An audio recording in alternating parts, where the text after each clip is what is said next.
Octagon fire to the studio mics. Tune in weekly, we're dropping the spikes. Analyzing every punch, every kick that lands. Maniacs in the game, playing with fans' demands. Ken's got the insight, Joe's got the flair. Mapping out the fights will take you anywhere. So grab your popcorn, buckle up tight. This is a Huddle Sports Network broadcast. You can find us on Roku TV, Amazon Fire TV, Facebook, and of course YouTube. Get all your NFL news here first.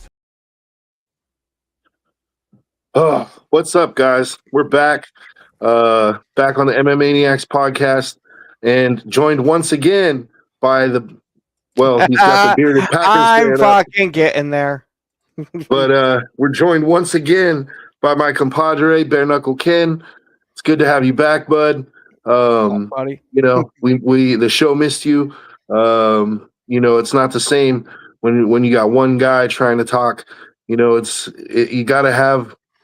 You know, we got a good chemistry going, I feel like, and so it's good to have you back. You know, we got a lot to talk about today. Oh, before we ahead. get into that, my buddy had shared a video with me, and I think it's a decent talking point for opening up the show. We were watching a video, and it's obviously in a gym and during some type of grappling class. I'm going to assume jiu-jitsu, but could be something else too, but whatever. You see a guy put a heel hook in and not just use the heel hook as a submission in training, but sat there and just wrenched on it, and you heard the pop all the way up that other guy's freaking leg, and you were getting a debate, and by debate, I mean, I've only heard one person say in favor of it. Everybody else talking about how much of an asshole this guy is for, you know, hey, if you do it in a fight, hey, you know, it sucks for that guy, but oh well. But to do it training, tell me if I'm wrong here, but don't a lot of gyms not want you to use the heel hook pretty much at all, just because of how dangerous it is, that you pretty much got that much play before you destroy somebody's fucking life? Yeah. So I can't speak for every gym out there because I don't know how other gyms are. Mm-hmm. And I know for a fact, I was talking to a guy and he was like, yeah, we use all kinds of leg locks in our gym. We train leg locks and we train heel hooks and stuff like that, like in sparring. My gym, we do not, because of the danger. We're all there. I think, and I could be wrong here, but I think when you get into the ultra competitive gyms where it's they're training for competition, I think you'll get a lot more of that. But my gym is we have guys that compete, and we're always on the podium. Our academy is always on the podium. So, you know, the jiu-jitsu works, but our focus is more on self-defense, old school jiu-jitsu. So I'm glad you brought this up because it actually leads into an interesting conversation about jiu-jitsu. There's not just one jiu-jitsu, right? What I mean by that is you have different styles. With the Gracies, you have the Hoist Gracie style or versus the Carlson style, right? They're two different styles. Hoist's side of the family is much more focused on defense, tiring a guy, waiting for him to make a mistake and then strangle him. Whereas Carlson's philosophy was, no, you can be offensive in jiu-jitsu and, you know, heavy top pressure. And I've said this many times, one of Carlson's favorite philosophies was make it so uncomfortable that the guy gives you the position so you stop hurting him. You know, make it hurt so much that he's like, okay, will you please just pass my guard and stop hurting me, right? Yeah. So that's one difference, right? But now there's old school jiu-jitsu and there's the new tournament jiu-jitsu, right? Because there's inevitably, you know, jiu-jitsu is an art, and art always evolves, right? When you get so many artists, everybody's going to have their own take, right? There's going to be guys that are particularly master artists or particularly good artists that are going to put their own touch on the art, right? And so there's old school jujitsu, which, you know, my professor is very much a proponent of old school jujitsu because it's nuts and bolts. It works. It's time honored. It's time tested. It still works today. You know, Carlson Gracie jujitsu still wins medals, still wins championships. So why, if it ain't broke, don't fix it, right? But there are schools, academies out there that they teach this newfangled stuff that is for tournaments only. You know, it's like it's taking advantage of tournament rules. We're talking about jujitsu, so and it has its proponents. You know, like guys like Gordon Ryan and Craig Jones. Like they believe in like the evolution of the sport, and I'm not against it. Just to be clear, but this goes into that. Like if you're in one of those highly competitive gyms, then yeah, where everybody's competing and the school is very much about competing, then I wouldn't be surprised because, you know, if you don't train leg locks and then you go to a tournament and you get leg locked, you're going to be like, what the fuck? You know, like we don't do that in training. Like, you know, and they're going to be like, well, tough shit. Jiu-jitsu works anywhere you go, man. But let's be realistic here. If a guy's got a gun, yeah, you should probably do what he tells you, you know, like, and if he's going to shoot you, he's going to shoot you. But to say that jiu-jitsu doesn't work is, I would say, go to your nearest BJJ gym and go for a trial class and see how that works out for you. What's up, Brent? Good to have you. So in my gym, like I was saying, my professor is like, don't even worry about leg locks until you get to brown belt, dude. Like it's not white belt shit. And there's a reason, because, you know, if I'm a white belt, let's even a 4-stripe like I am, and let's say I go heel hook a guy a 2-stripe, right? I don't have the mastery of leg locks to where I know how much pressure I can put on a guy before his ankle snaps. And the last thing, I mean, in my gym, we're a family. Like we all have either kids or jobs. You know, we have a life outside of jiu-jitsu that we all want to get back to, but we want to train. I would feel terrible if I injured somebody, like especially doing some asshole shit like cranking a freaking an ankle lock. You want to hear the worst part about it is it was a blue belt pretty much against a complete novice, like a entry-level white belt. That guy is firmly in the asshole territory, like firmly.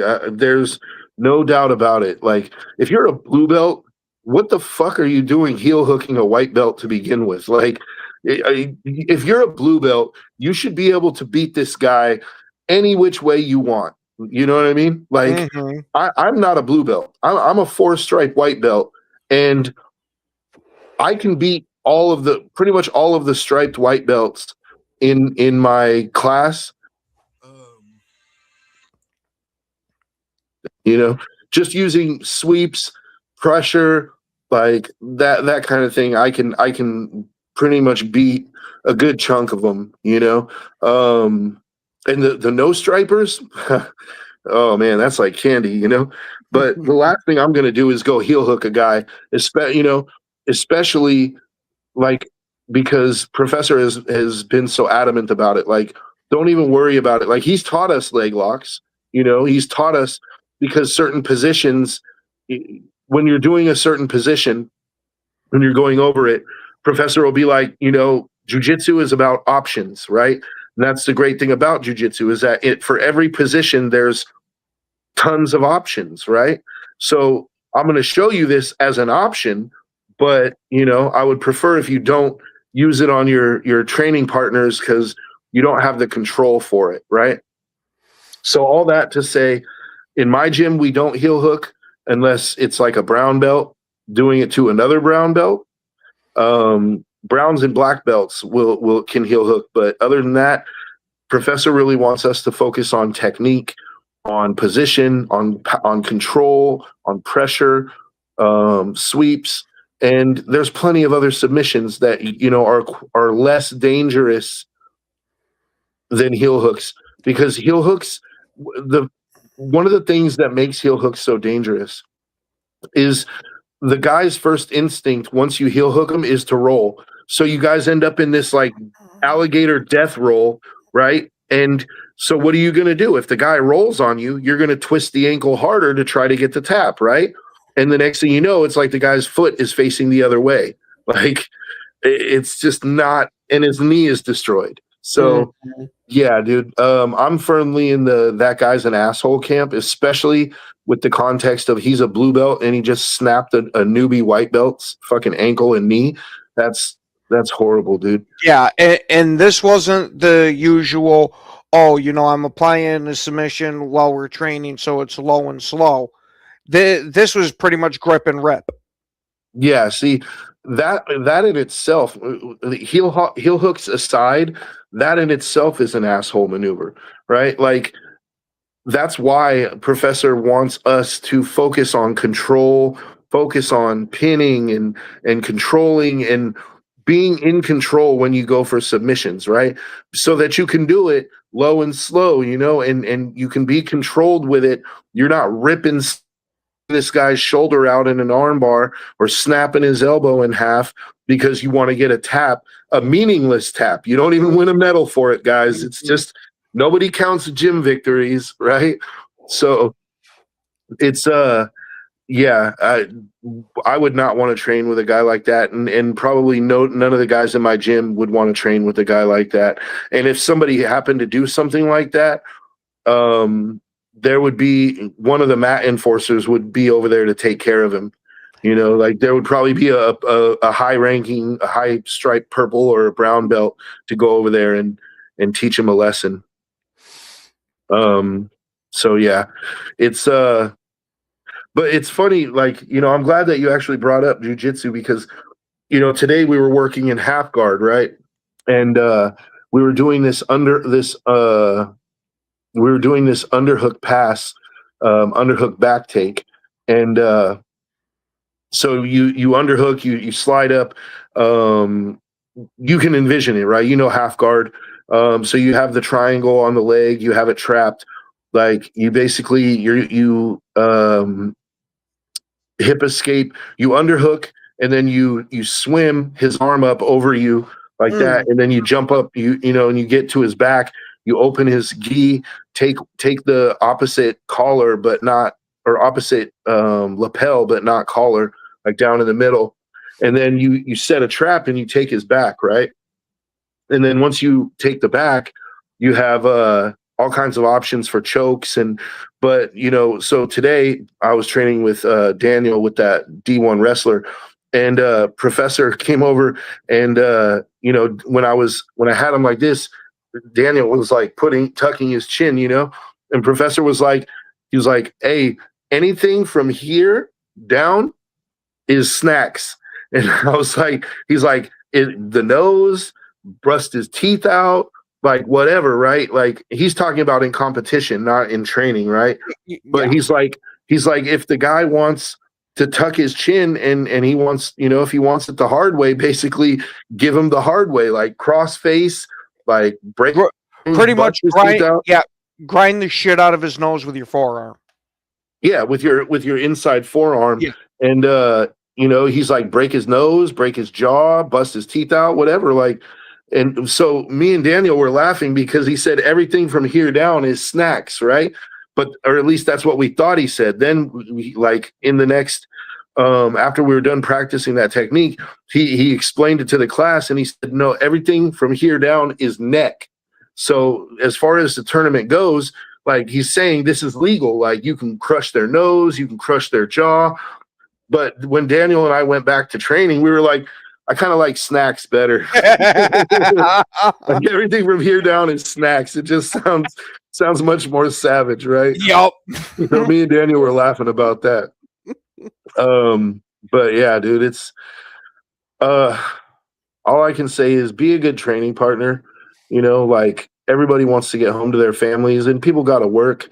We're not doing this to unless you're a 22-year-old guy. Like none of us are winning ADCCs. You know what I mean? We're not going to world championships. We're doing this for physical health, mental health, and some self-defense. So just be a good training partner. It's not hard to not be a dick. Mm-hmm. Yeah, that's kind of my point of what I was telling my buddy with it. Because, and again, correct me if I'm wrong here, because I'm a absolute novice when it comes to most of this. I have tiny amounts of stuff I've been shown. Is that even in competitions, that the heel hook is kind of frowned upon?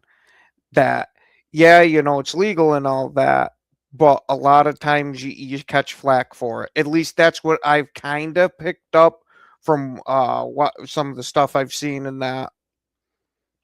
Yeah, look, it's if you're a brown belt, it's not frowned upon because you've trained it enough. If you're a blue belt and you're heel hooking people, I mean, it's effective, it wins, but it's just very dangerous. Like, there's not just one video of a guy getting his ankle and knee destroyed for a $5 medal. Like, there's many videos, dude. Many, many, many videos on YouTube.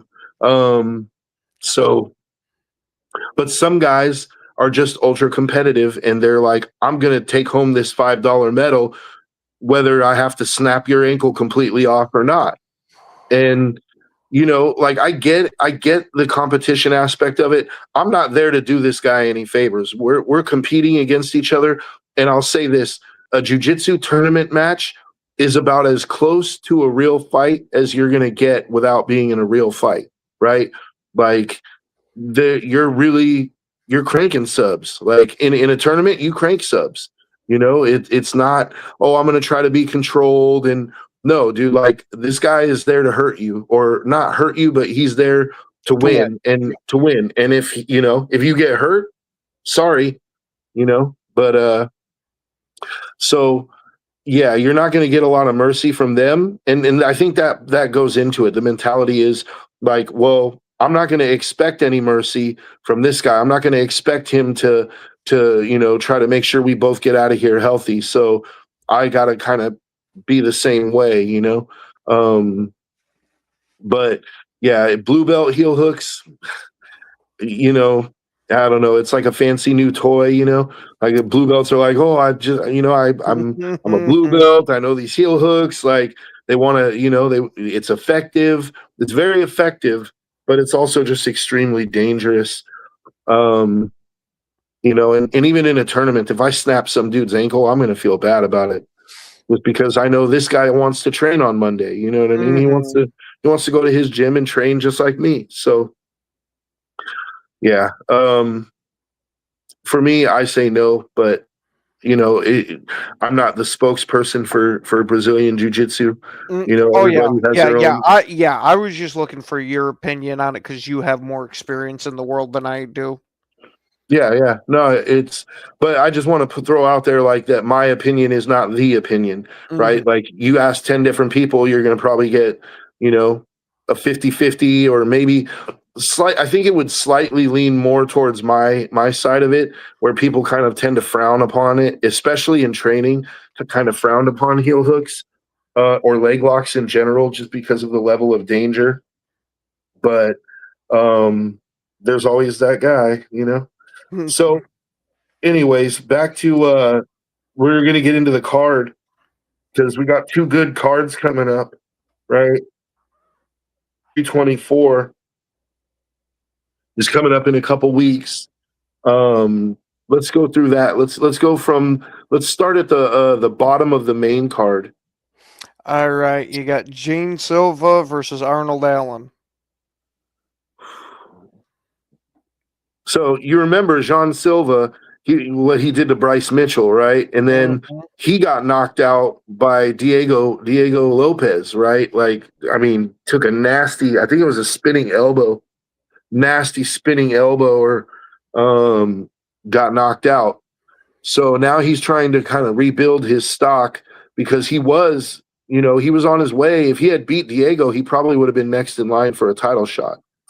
Arnold Allen, on the other hand, he's a really tough dude, right? Like he's one of those scrappy veteran journeyman kind of guys, but not necessarily a journeyman record, right? Like he's got a good record.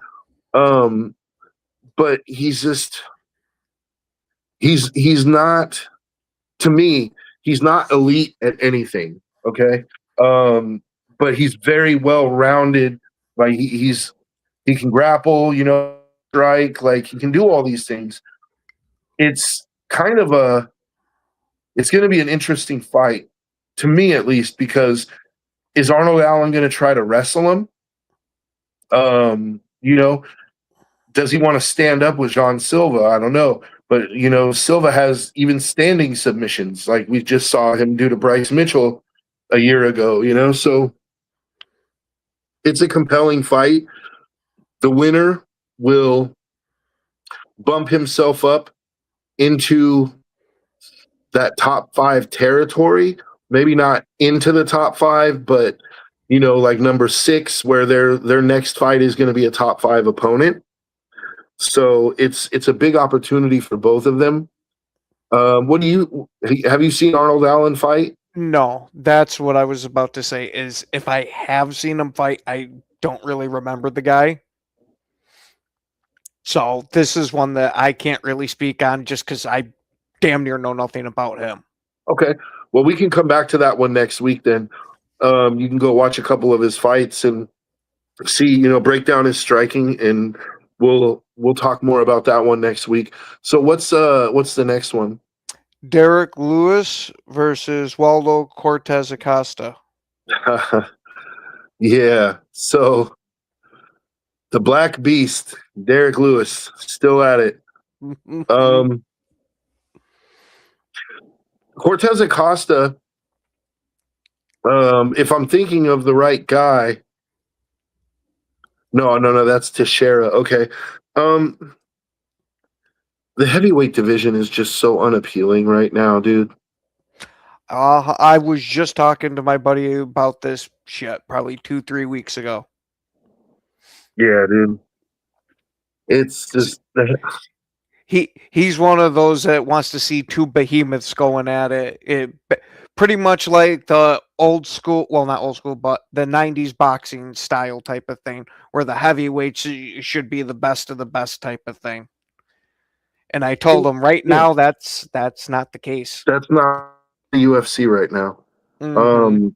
It's just not. The heavyweight division has had its time in the sun, and it ebbs and flows, man. Like that's the thing about the UFC is the weight classes are constantly changing and evolving, so that one weight class is the dominant weight class, like the most talented weight class for a while. Then those guys age out and another weight class takes over. Right now, it's kind of the twilight of the heavyweight division, and the heavyweight division needs a new influx of talent. We're still dealing with the same 10 guys in the top 10, Derek Lewis and Alexander Volkov, and we're still dealing with these same 10 guys, and I don't know. I'm hoping it gets better, but it's good news for Tom Aspinall when he comes back, because he has a chance to really go on a run if he can get by Cyril Gahn. So what's the next fight? Would be Sean O'Malley versus San Yandan. So you remember in Jurassic Park when they tied the goat up for the Velociraptors? Yeah. Right? That's kind of what this fight is, dude. Like they are sacrificing Song Yadong to Sean O'Malley to get into the rankings because Merab lost his belt. And I'm going to look, now that Piotr Jan is the champion, right? Sean O'Malley, on paper, has a victory over Piotr Jan by decision. It was a terrible decision in many people's eyes. Many people felt Piotr Jan, he actually had quite a string, like probably 3 or 4 decisions that were highly questionable, right? Like there was a time when Piotr Jan was like, he was on like a 3 or 4 fight losing streak in these really tight decisions, and he should have won probably the majority of them. Sean O'Malley being one of them, right? But do you for 1 second think that if O'Malley dusts Song Yadong, that he's not going to be fighting for that belt against Piotr Jan next? Like, if you don't, let me go ahead and break the news to you, right? Like, Sean O'Malley, if he beats Song Yadong, I 100% believe he will be fighting for the belt next. Does he deserve it? No. I'm going to go ahead and say no. But does Dana want to put the belt back on him because he's entertaining and he's a superstar? Yes. Money makes the world go around. So, I don't like his chances against Piotr Jan in the rematch, though. I got to tell you, the way Piotr Jan looked against Merab, it's going to be ugly. Yeah, and especially with the way that Merab wiped the floor with Sean O'Malley. Well, you're using MMA math right now, and that's not. MMA math usually doesn't work, but I think this is one time where you can actually use some MMA math because Sean got dominated in the grappling, right? Absolutely dominated. And then Piotr Jan went and dominated Merab in the grappling. So what makes anyone think that Sean is going to survive that match? Oh, yeah, because if I'm Peter Jan, that's exactly what I'm doing. I'm not letting him sit out there on his bicycle and take little pot shots at will and win by points. I'm bringing this sumbitch down to the mat, and let's see if you've learned anything in your little time off. Well, I don't think this fight is going 5 rounds to begin with, dude. Like, I don't think it is. But because Sean is going to look to knock him out, and Piotr Jan, like, maybe Sean survives and just gets smashed for 5. The only way the fight goes 5 rounds is if Piotr Jan just humps him up and down the fucking cage. And by humps, I don't mean like a lay and pray kind of situation. I mean, just absolutely like dolphin rape caves him, to like, that's the only way I could see it going 5 rounds is Sean just has unbelievable grit and survives. But yeah, Song Yadong, he's a decent enough fighter, but he's sort of tailor-made for Sean O'Malley in this. And I think that this is very, very cynical matchmaking. It's like, it's very predictable. They're feeding Sean another striker to try to get him back into that top 5, to get him back towards a title shot. But we have the 2 main card fights, which are going to be interesting. Yep, you got Amanda Nunes and Kayla Harrison. So I talked about this ad nauseum last week, right? So I want to hear what you think about this fight. This is going to be a hell of an entertaining fight because not only are you getting the legacy fight of it and all, but these two are relatively still close to their prime. Granted, they're at the tail end of the career, but it's not like how we saw with like Lennox Lewis and Mike Tyson, that we didn't get this till they were well past over the freaking hump. I cannot wait to see what the hell happens here, because from watching if anybody's a returning viewer and from watching these shows, they know that I have an affinity for Kayla Harris just because of how absolutely dominating she's been. But man, Amanda Nunes is a motherfucker. There's a reason why she's already kind of considered the GOAT here. And the reason we're talking about Kayla Harrison possibly being the GOAT is that if she beats her. Now, granted, that's not taken away from Kayla Harrison's accomplishments at all. Because, like I said, I'm a big fan of hers. but you're facing a legit legend with this one. Mm-hmm. And you bring up an interesting thing with the GOAT conversation, because I'm just going to go ahead and throw this out there. If Kayla beats Amanda, I don't think she's the GOAT. I don't think Kayla ascends to the GOAT status by beating Amanda, because Amanda's been beat before. Amanda's been beat by Juliana Pena. She's been beat by Kat Zingano. In my opinion, and the opinion of about 50% of MMA fans, she should have lost the decision to Valentina Shevchenko. Amanda's got some losses to some pretty mediocre, or maybe mediocre is a bad word, non-elite competition, right? Amanda has a tendency at times to fight down to the level of her competition. The Juliana Pena fight, the first one being a perfect example of that. And I like Juliana Pena. Don't get me wrong. I'm not trying to shit on her. Like, she's a tough girl. And she, I respect her game, but she is in no universe anywhere near as good of a fighter as Amanda Nunes is. She's just not. And the fact that she holds a win over Amanda, to me, is kind of a stain on Amanda's legacy. But I don't think Kayla, if she beats Amanda, now I'm in the minority here, because I'm sure, that they're going to market the shit out of this as it's the GOAT fight, the women's GOAT, right? But to me, Valentina has already surpassed Amanda, in my opinion, because of the quality of her wins, the length of her title reign. She has 2 title reigns now with multiple defenses. She just absolutely dominated Zhang Weili, like dominated, dude. 50-45. Did anybody in the world see a 50-45 coming? Absolutely not. No. You might have thought, if you were leaning Valentina, you thought, well, she's probably not going to knock her out or submit her. It's going to be a 48-47, a very close fight, right? 50-45, dude. Absolutely just shut her up.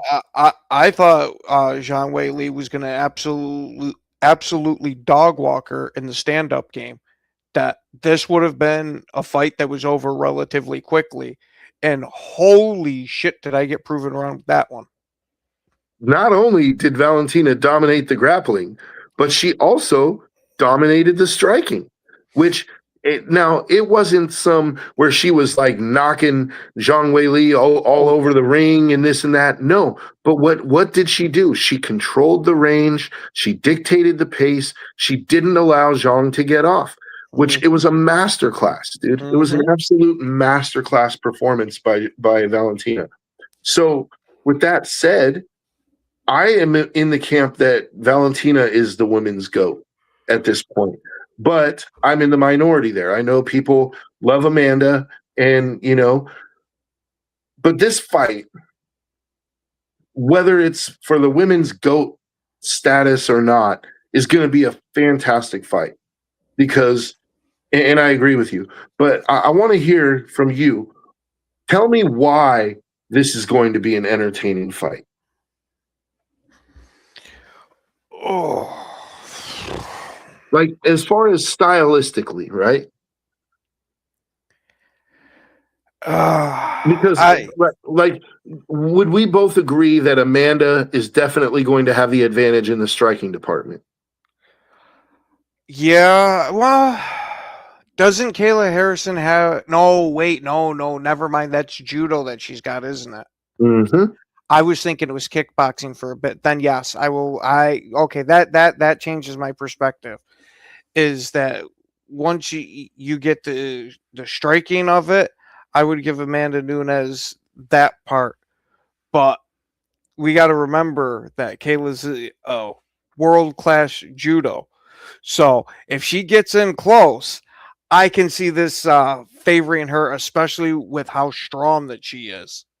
See, and I was hoping that you would lead us into this, because this is what makes this fight so compelling. It's the ultimate striker versus grappler, right? Like, Amanda can grapple. I believe she's a Brazilian Jiu-Jitsu black belt, although to me she's not she's not a very high level black belt.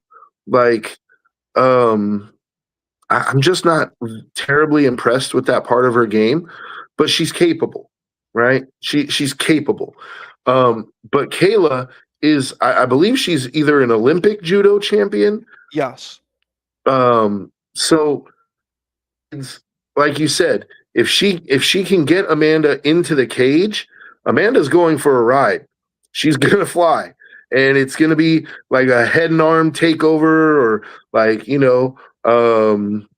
it's gonna be like an Atoshi, right? Like either Tayatoshi or Ogoshi, like one of these like hip throws, and Amanda's gonna be on her back, and Kayla's gonna be inside control. And Kayla is incredibly strong for that division, dude. I mean, yeah. There I'm not gonna do it. I was gonna bring it up, but I'm not gonna bring it up because it's not that it hasn't been proven. There's never been any, but let's just say there are rumors out there, and let's just also say she's incredibly strong for the division. She cuts a lot of weight to get down to 135, and so she's going to have the advantage not only in the takedown and possibly the grappling department, but also in the strength department. I just don't see a world or a scenario where Amanda is able to outmuscle Kayla. Do you? No. So that's a quick answer to that one. So then that makes this fight super interesting, doesn't it? Because it's like, who is going to be able to impose their will on the other? Is Amanda going to be able to keep Kayla from taking her down and just blast her out of there because Amanda has got some fucking hands, bro.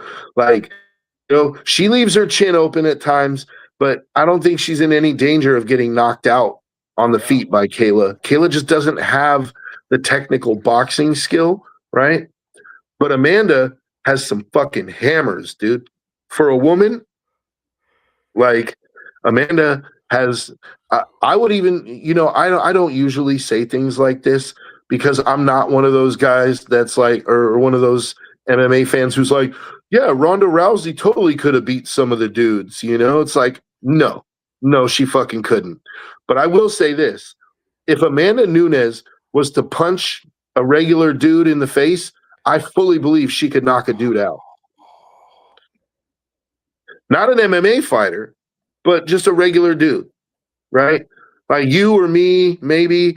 We have a huge weight advantage, but especially if it's like a guy her weight and her size. Oh, I fully believe she could melt a dude, right? Not every girl can do that. Mm-hmm. Not every girl can melt a dude, like physically melt a dude, right? I do believe she could do that. So I believe that if she can connect with Kayla, she could melt her, right? But she has to connect before Kayla gets her into that cage and starts working that crotch game, like getting down into the locking the arms, working the clinch game to work on trips and throws. So, yeah, dude. So what do you think about? Who are you riding with in this fight? I'm probably, if I got to pick, I'm going with Kayla Harrison because I've seen a lot more of her fights than I have Amanda Nunes. So to me, Amanda Nunes, yeah, I've seen, I think, a couple of her fights because I just had got back into it and all that. So I have more of a familiarity with Kayla Harrison. So that's who I'd like to see. And with how dominant she's been, I'd love to see her get that kind of win over somebody that I've heard of is almost like a boogeyman. It's not almost. Amanda has been the boogie woman of the women's bantamweight division. Really, all of the, nobody wanted to fight Amanda for a good amount of time because she was just knocking everybody out. She's a legit, like I said, no disrespect to Amanda. She's a legit legit fighter. But she's coming off a 2-year roughly retirement. That was after she had just lost to Juliana Pena and then came back and won her title again. But there were already questions about her training, like how hard she was training and how serious she was taking it. Because, just like Marvelous Marvin Hagler, the world famous and Hall of Fame boxer once said, it's hard to get out of bed and go run when you're waking up in silk sheets. Amanda has made millions of dollars. She's financially secure. Her and her wife have a daughter, and I think they're adopting another baby. So she has a family. So life is good for her right now and doesn't have that insatiable hunger. Well, that's what we're going to find out, right? Amanda is a competitor. Like, has the time away from the cage reignited her fire, her passion? We'll find out. But and one other thing that I would throw out there is, yes, Kayla Harrison has been extremely dominant, but it was in a different organization with a lower level of opposition, right? But she did look very impressive against Juliana. There was not a single moment in that fight where you could say like Juliana was in the fight or like had a chance. She wiped her. She wiped her down. So she's not going to do that to Amanda, I don't think, though. I don't think what I mean by that, I'm not saying she can't win or she won't win. I'm saying she's not going to wipe her down like that. Amanda is a world-class competitor. I expect this fight to go somewhere in the neighborhood of 3 rounds, and it's going to be a hard 3 rounds. Or, I see this fight ending in one of 2 ways, only one of 2 ways. Either Amanda is just going to knock her the fuck right out, like, because Kayla's chin hasn't really been tested. Like she, in the UFC at least, she hasn't been hit by somebody like Amanda. So we don't know, like, if Amanda can knock out Cyborg, whose chin has been tested, right? Then that's a question. Or I could see Kayla just absolutely just strangle fucking her, dude.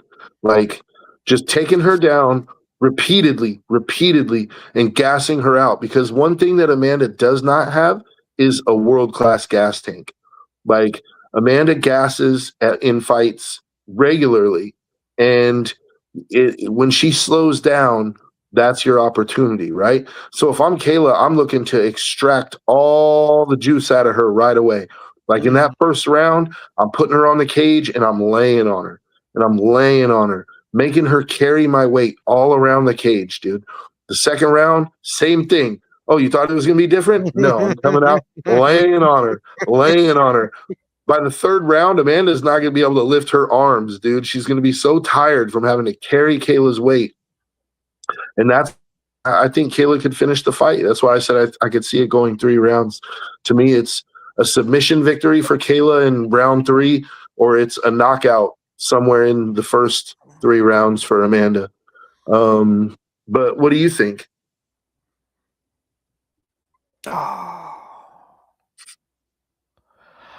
I personally think that this one is probably going to go the distance in my mind with a clash of fighters of this caliber. And like I said, I only have a couple of fights experience with Amanda Nunes to base this off of, but I'm also putting in the fear of her that she struck in the division that I've heard about for a bit. I am going to go with Kayla Harrison because I'm going to be biased here and straight up admit that I'm picking the one I like more. But that is also because of how dominant that I've seen her be in the ground game. And like you said, all that body weight is going to be a hell of a lot to handle, whether it is up against the cage or she's not fully laying and praying, because we see Kayla work on the ground a lot, but pretty much that she's going to be wearing her the whole night.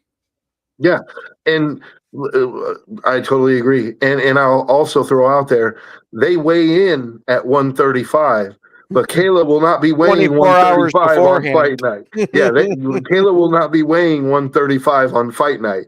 Kayla will be weighing 165 on fight night. So that matters, dude. That extra 10 pounds, like that, because Amanda's going to rehydrate too, right? She'll rehydrate somewhere into the high 150s, maybe. But Kayla's going to be 8 to 10 pounds. I would expect 8 to 10 pounds heavier on fight night. Speaking of the rehydrating, do they still allow them to do the IVs, or has that been banned now? But they will. I mean, Islam got away with one in Australia against Alexander Volkanovski. He didn't get caught, and there was rumors that he used an illegal IV, but it wasn't proven per se. Even though Alexander Volkanovski literally got one of the nurses who actually administered the IV to say that she did, but the UFC just sort of swept it under the rug. But yeah, so IVs are not legal, but Kayla's gonna rehydrate big time, dude. And one of the bigger questions for this fight, I was mentioning it last week, is how dead does Kayla look on the scale? Because she has to kill herself to make 135, dude. And she's not young. Kayla's like 37, dude. Ooh. Like, it's not easy. No, I'm not saying she's old, like she's washed up. No. I get what you're saying, that it takes so much more for your body to recover at that age, to drain it that far down. Because what a lot of people don't realize is these fighters are bringing themselves to death's doorstep for these weigh-ins. They are pretty much a push away. Like you lose a little bit more fluid and you're going to die of dehydration type of shit. Yeah. Yeah, they're dehydrating themselves damn near to death to make weight. And so Kayla did not look good on the scale for Juliana. She did not look healthy. She did not look good, dude. She looked like she was on death's door. Is she going to be able that same? Is the weight cut going to go the same way? And she said that the weight cut went well. Like, it's like, if that's going well, then what if she has a bad weight cut, right? Like, so let's hope that she's been working on her weight already, and that the weight cut will go good, that she's not going to try to cut 30 pounds in one day, or even 20 pounds, or cut 30 pounds fight week. She should try to cut, I would feel comfortable with her cutting somewhere in the 15-pound range, for fight week. Cut 15 pounds in a week. In the last 5 pounds, let's say, in the last 24 hours. But yeah, dude. So that's another question for this fight, because if the weight cut doesn't go well, Kayla's not going to have that strength, right? She's definitely not going to have the gas tank. And there's also, remember we were talking about this before, when you dehydrate yourself to that point, your chin is also suspect, because you don't have that cushioning in your brain, that liquid cushion. Like, you can get knocked, you're more susceptible to knockouts. So Kayla, the biggest part of this fight for Kayla is going to be on the scale and in the rehydration, right? In my opinion, if she can nail the scale and nail the rehydration, I'm picking her to win. But it's not a guarantee that she's going to nail the scale and nail the rehydration, right? And then we have the main event. Let's get to that because we only have 10 minutes left. We got Justin Gaethje versus Paddy Pimblett. Oh boy. Why don't you go ahead? Yeah, I am expecting this one to be a barn burner, because we usually will see Paddy Pimblett come out there and try and do the stand-up for a bit until he gets his ass rocked. And then that's when he goes into jiu-jitsu mode. Justin Gaethje is a hell of a stand-up fighter and has a decent amount of power behind those fists. Is it going to be a spot where you don't even get to get rocked to go into your jiu-jitsu mode? We're just going to bypass that and put you to sleep. Now, if Gaethje doesn't knock him out and it goes to the ground, I think there is a drastic advantage for Pimlet versus Gaethje on the ground. I totally agree. But I will say, I think Patty's striking has come a long way. His striking against Michael Chandler looked very crisp and sharp, and he was using his length, which is, Patty is tall for that division. So he's got long legs, long limbs, and I was glad to see him use that against Chandler, right? Is he going to be able to use that against Gaethje? Because Gaethje is one of the underrated parts of Gaethje's game is his footwork and his movement, right? His head movement.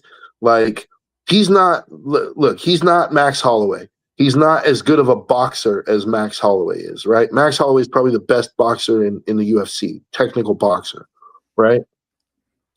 But Gaethje, ever since he started working with, I think it's with Trevor Whitman in Colorado, ever since he started working with Trevor Whitman, because I don't know if you were watching the sport or if it was during your hiatus when Justin Gaethje came into the UFC.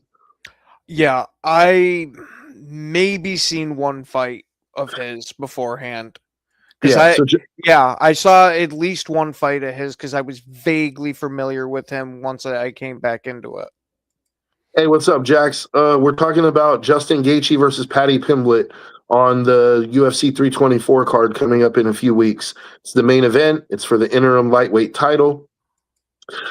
So Gaethje, when he first came in, he was a do or die fighter. Like, it was like, either I'm going to sleep or you're going to sleep. There is no in between, right?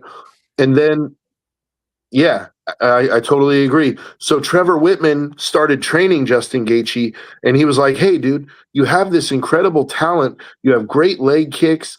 You have punch power. Why don't we teach you to move your head a little bit so that it's not you get knocked out or this guy gets knocked out. It's you can knock this guy out. And Gaethje was like, hey, yeah, why not, right? So ever since Trevor Whitman started working with Gaethje, Gaethje's footwork and his technical boxing has improved leaps and bounds, dude. And I would just say, don't take that Max Holloway fight as don't take my word for it based on, if you're going to look at that fight, that's not the one to look at, right? Because Gaethje got his nose broken early in the fight. And he was compromised from that point on. Go back and watch his other fights, like against Fiziev. Like, Gaethje's boxing, his technical boxing has greatly improved, dude. Against Dustin Poirier, who was also a really great technical boxer, a really hard-hitting guy. Gaethje can fight technical, dude. Yeah, exactly. That's what I'm saying. So don't use that fight to judge Gaethje's stand-up. I do believe Gaethje has an advantage in the stand-up with the technical boxing, but I think that Paddy could negate some of that by using his length, by using push kicks, by using side kicks, leg kicks, staying at range and using your longer legs, you taking advantage of that. Also, I think Paddy is much taller, so I would try a flying knee at some point if I'm Paddy. I would throw a flying knee in there. Just, even if it's just to the body, like, I would give it a shot. Yeah, I was going to say I'd feel a lot more comfortable about that if I'm Paddy Pimblett, if it's to the body. I don't know if I want to take that risk of leaving myself exposed against a striker like Gaethje going for the flying knee if there's a way that he happens to see it coming. Yeah. The thing with a flying knee, though, is he might see it coming and he's going to move. He's going to avoid it, but it doesn't leave you like super wide open, exposed to like it would, in my opinion, it would be pretty hard to like land a counter shot while the dude is in the air with a full. Kind of hard to land a counter shot that's going to knock the dude out. Yeah, but that's if it's in the air. As soon as he lands, he's wide open because now you got to re-brace yourself from landing. Granted, we're talking split seconds of timing here, but Gaethje is the kind of striker that we have seen be able to take advantage of split seconds of timing. Yeah. Yeah, I'm not saying you're crazy. I'm trying. I have a hard time envisioning it as far as in the air, but you're right. When he lands, there is that split second. But I don't think that Patty's going to want to stay standing up with Gaethje the whole time. Nor do I. I'm just kind of walking the dog here a little bit. No, yeah, absolutely. I think Patty, it's the ground is definitely his world in this fight, and I think he's going to want to get it there. The question is, how does he get it there? Like, Justin Gaethje, as quiet as it's kept, is a pretty decent wrestler too. Like you don't see it much from him as far as his offensive wrestling. He used to use it a little more, but he doesn't really use it anymore. But his defensive wrestling, I guess we'll find out if Patty tries to put him on the cage, right? So who are you picking for this fight? I love both fighters in this one. They are both extremely entertaining to watch. But give me Pimlet, because I'm hoping we get the fucking grudge match after. I love Justin Gaethje, man. I love his warrior spirit. I think he's everything good about MMA. And I worry for him because he's taken so much damage. I worry, like, he's already starting to like slur a little bit. It's not good. I would like to see, if Justin loses this fight, I would like to see him retire. And I think he will. I'm going with Patty simply because it's going to go to, I think it's going to go to the ground at some point, and that jiu-jitsu is going to take over. And like you, I'm thinking beyond this fight already. I got Ilya versus Patty. Like, that grudge match needs to happen, because there's times where the UFC builds up a fight and they make pretend beef, right? Like, oh, these two guys really don't like each other, but then they're hugging and kissing in the press conference, and after the fight, they're kissing each other on the head in the octagon. This is not one of those fights. Like, there will not be any hugging or kissing or handshaking in this fight. Like, before the fight, in the pre-fight press conference, in the post-fight press conference, there's actually a chance that there could be a fight in the post-fight press conference. It wouldn't shock me with these two, because they absolutely hate each other's guts. And this is a full-blown personal level at this point. Sometimes those make the best fights, don't they? When you know that these two guys just absolutely hate each other, dude. I mean, I can imagine it, because Ken and I have had this conversation before, and I like Patty because of his length. If he uses his length effectively, I like his chances. But that's for another time, because we're out of time. We want to thank you guys for joining us. Come back next week. Like, comment, subscribe. Join the club. Tell a friend, man. And we want to thank you guys. Can you say before we go out? Nope. Other than it's glad to be back with you guys, or it's good to be back with you guys. And we will see you all next week at the exact same time. Yeah, yo, it's game time, ain't no messing around. Huddle Sports Network, the best in town. From NFL rumors to the latest trends, we got all your sports, just tune in, my friends. Catch us on Roku, Fire Stick, take your pick. Facebook, YouTube, where the action's slick. Daily shows that drop like a bomb. From 10 to 11, it's Ken and Ken, stay calm.